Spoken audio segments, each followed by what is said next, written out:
TV நேயர்களுக்கு astro KS ஐயங்காரின் பணிவான நமஸ்காரங்கள்.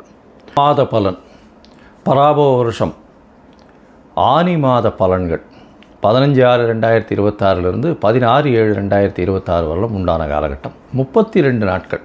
இந்த மாதம் பார்த்தோம்னா 32 நாள். சரி, இந்த மாதத்தினுடைய கோல்சாரம் என்ன, இந்த மாதத்தில் மாறக்கூடிய கிரகங்கள் என்ன, இந்த மாதத்தில் வரக்கூடிய விசேஷங்கள் என்ன, அதற்கு பிறகு இந்த மாதத்தில் ஒரு ராசியாக மேஷம் முதல் மீனம் வரை எப்படி இருக்குது அப்படின்றத பார்க்கலாம். முதல்ல இந்த மாதத்தினுடைய கோல்சாரம் அப்படின்னு எடுத்தோம்னா காலபுருஷ தத்துவத்தின் முதல் ராசியான மேஷ ராசியில் செவ்வாய் இருக்கார். மிதுனத்தில் புதன் ஆட்சி சூரியனோட சேர்ந்து, கடகத்தில் குரு உச்சம் சுக்கிரனோட சேர்ந்து, சிம்மத்தில் கேது, கும்பத்தில் ராகு, சனி மீனத்தில் இருக்கார். இந்த மாதத்தில் வரக்கூடிய மாற்றங்கள், செவ்வாய் மேஷத்திலிருந்து ரிஷபத்திற்கு 19/6/2026 அன்றைக்கி போடுறார். 5/7/2026 அன்றைக்கி சுக்கிரன் கடகத்திலிருந்து சிம்மத்துக்கு வர்றார். இது இந்த மாதத்தினுடைய மாறுதல்கள். சரி, இந்த மாதத்தில் என்னென்ன விசேஷம் அப்படின்னு பார்த்தோம்னா 20/6/2026 அன்றைக்கி ஆனி மகம், 21/6/2026 அன்றைக்கி சிதம்பரம் நடராஜர் தேர் ஆனி திருமஞ்சனம்னு சொல்லக்கூடியது. 22ஆம் தேதி அன்றைக்கி கார்த்தால உத்திர நட்சத்திரம் வருது. திருமஞ்சன அலங்காரம் அன்றைக்கி 27/6/2026 அன்றைக்கி சனி பிரதோஷம். அது ரொம்பவுமே முக்கியம். வருஷத்தில் 1-2 தான் சனி பிரதோஷம் வரும், ரொம்பவும் முக்கியமானது. அந்த இடத்துல அன்றைக்கி போய் சாயந்தரம் ஒரு 5-6 மணிக்கு வந்து அந்த பிரதோஷ காலத்தில் தீபாராதனை வழிபடுறது மிகவும் விசேஷம். எல்லா விதமான தோஷங்களும் நீங்கக்கூடிய விஷயம். 28ஆம் தேதி பார்த்தேனால் இந்த வருஷம் ஜேஷ்டாபிஷேகம். ஜேஷ்டாபிஷேகம்னா ஆணிக்கேட்டை. ஆணிக்கேட்டையில் வந்து ரங்கநாதர் அந்த ஸ்ரீரங்கத்தில் மிகவும் விசேஷம், பழனியில் ரொம்பவும் விசேஷமாக இருக்கும். ஆணிக்கேட்டை ஜேஷ்டாபிஷேகம்னு சொல்கிறது. 29ஆம் தேதி ஆனி மூலம். அதாவது ஆனி மூலம் என்னென்னா பௌர்ணமி நாள், மிகவும் பிரசித்தி பெற்றது. ஆனி மூலத்தில் பார்த்தேனால் பௌர்ணமின்றதுனால பகலும் இரவும் நல்ல வெளிச்சத்தோடு இருக்கக்கூடிய நாள். 11/7/2026 பார்த்தேன்னா கூர்ம ஜெயந்தி. இந்த மாதத்தில் மேஷம் முதல் மீனம் வரை என்னென்ன மாற்றங்கள் வருது அப்படின்றத பார்க்கலாம். மகரம், உத்திராடம், திருவோணம், அவிட்டம் இந்த 3 நட்சத்திரம் 9 பாதங்களை கொண்ட ராசி. ராசியின் அதிபதினு சொல்லக்கூடியவர் சனி.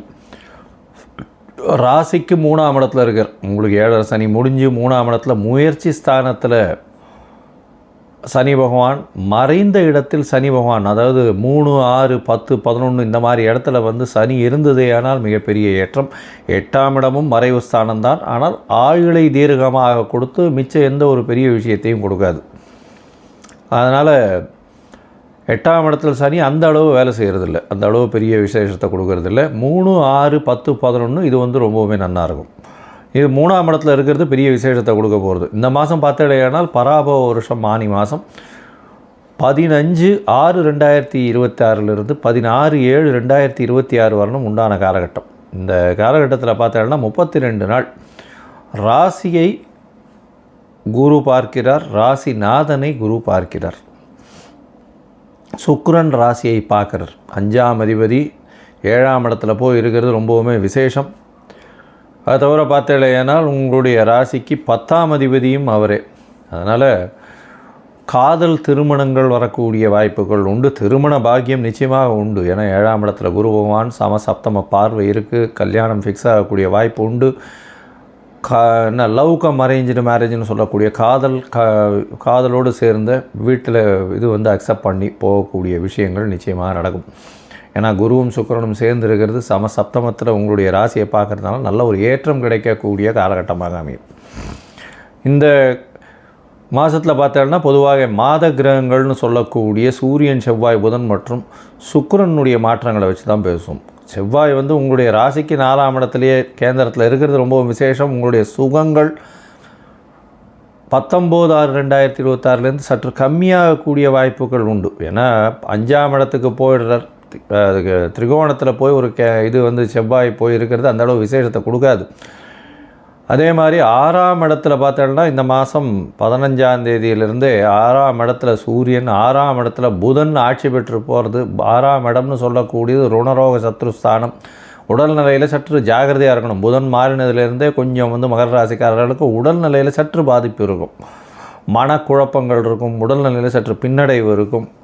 அது தவிர பார்த்தலையானால் நரம்பு சம்பந்தப்பட்ட வியாதிகள், எலும்பு சம்பந்தப்பட்ட பிரச்சனைகள் இதெல்லாம் இருக்கக்கூடிய வாய்ப்புகள் இந்த காலகட்டத்தில் உண்டு. ஏன்னா சூரியன் உங்களுடைய ராசிக்கு 8ஆம் அதிபதி 6ஆம் இடத்துக்கு போகிறார். 6, 8 ரெண்டுமே சேர்ந்து இருக்குது. 8ஆம் அதிபதியும் 6ஆம் இடத்துல 6ஆம் இடத்துல, அதெல்லாம் இந்த ஆஸ்பத்திரி அந்த மாதிரியான விஷயங்களும் நடக்கக்கூடிய வாய்ப்புகள் நிச்சயமாக உண்டு. இருந்தாலும் உடல்நிலையில் நல்ல ஒரு ஏற்றம் இருக்கக்கூடிய வாய்ப்பு, பின்னடைவு இருந்தாலும் அதிலிருந்து மீண்டு வரக்கூடிய வாய்ப்புகள் நிச்சயமாக இருக்கும். உங்களுடைய ராசிக்கு பார்த்தாலேயானால் சூரியன் 8ஆம் அதிபதி 6ஆம் இடத்துல போய் உட்கார்றார், அதாவது 8க்கு 11ஆம் இடம். அது தவிர புதன் 6ஆம் அதிபதி 6ஆம் இடத்துல ஆட்சி பெற்றிருக்கு. அதனால் வேலையில் மாற்றங்கள் இருக்கும். அரசாங்க உத்தியோகத்தில் இருக்கவங்கள கொஞ்சம் பின்னடைவு இருக்கும். பிரச்சனைகள் மூலியமாக மாற்றங்கள், அதாவது கோர்ட்டு கேஸு வம்பு வழக்கு இதெல்லாம் போய் பிரச்சனைகள் வரக்கூடிய வாய்ப்புகள் இந்த காலகட்டத்தில் உண்டு. இருந்தாலும் குருவின் பார்வை இருக்கிறதுனால நிச்சயமாக வெற்றி பெறக்கூடிய காலகட்டமாக அமையும். உங்களுக்கு நல்ல ஒரு மாற்றங்கள் வரும். மொத்தத்தில் பார்க்கும்போது இந்த மகர ராசிக்காரர்களுக்கு நல்ல ஒரு ஏற்றம் இருக்கும். ஏன்னா குரு பார்வை இருக்குது, சுக்கிரனுடைய பார்வை இருக்குது, தொழிலில் பெரிய ஏற்றம் இருக்கும், திருமண பாக்கியம் அமையக்கூடிய வாய்ப்பு, காதல் திருமணங்கள் வரக்கூடிய வாய்ப்பு. இருப்பினும் உடல் நலத்தில் ஜாகிரதையாக இருக்கணும். சூரியனும் புதனும் சேர்ந்து இருக்கிறது 6ஆம் இடத்துல அந்தளவு விசேஷத்தை கொடுக்காது. அது தவிர புதிய கடன் அமையக்கூடிய வாய்ப்பு, கடன் எல்லாத்தையும் கொடுத்து முடிக்கக்கூடிய வாய்ப்பு, மறைந்த இடத்திலிருந்து திடீர் பணவரவு, திடீர் விஷயங்கள் வரக்கூடிய வாய்ப்பு, ஷேர் மார்க்கெட் இந்த மாதிரியான விஷயங்களில், ஷேர் இன்சூரன்ஸ் இந்த மாதிரி விஷயங்களில் திடீர் ஜாக்பாட் அடிக்கக்கூடிய வாய்ப்புகள் உண்டு. உங்களுடைய ராசிக்கு 4ஆம் இடத்துல இருக்கக்கூடிய செவ்வாய் 5ஆம் இடம் போகிறதுனால ரியல் எஸ்டேட் தொழிலில் இருக்கிறவர்களுக்கு நல்ல ஒரு ஏற்றம் இருக்கும்.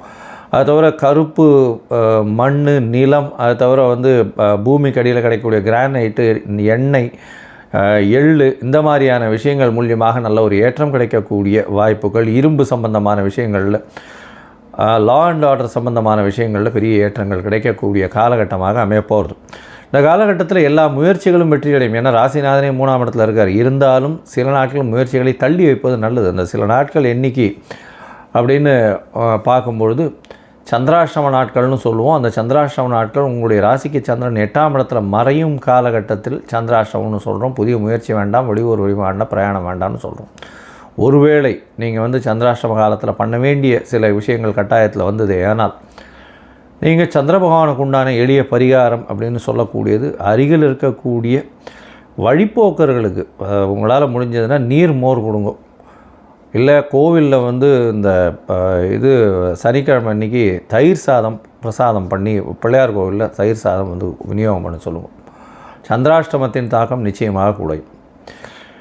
இந்த மாதத்தில் பார்த்தோன்னா மகர ராசிக்காரர்களுக்கு, அதாவது உங்களுடைய தசாபுக்தி அந்தரம் சூக்ஷ்மம் அந்த அளவுக்கு விசேஷம் இல்லை அப்படின்னா, நீங்கள் வழிபட வேண்டிய தெய்வம் அப்படின்னா கண்டிப்பாக அருகில் இருக்கக்கூடிய சிவன் கோவிலில் ஈசான்யத்தில் இருக்கக்கூடிய கால பைரவரை போய் வணங்கிட்டு வாங்க.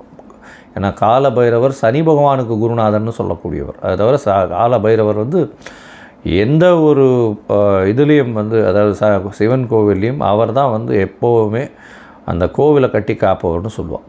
அதனால் கால பைரவரை வழிபட்டுட்டு வர்றதும், தேய்பிரை அஷ்டமியில் வழிபடுறதும் உங்களுடைய வாழ்க்கையில் பெரிய மாற்றத்தை ஏற்படுத்தக்கூடிய வாய்ப்புகள் உண்டு. கடவுள் அருள் டிவியை பார்த்தமைக்க நன்றிகள். மேலும் இது போன்ற தகவல்களை தெரிந்து கொள்ள கடவுள் அருள் டிவியை சப்ஸ்கிரைப் செய்யுங்கள். மறக்காமல் பெல் ஐக்கானை கிளிக் செய்யுங்கள்.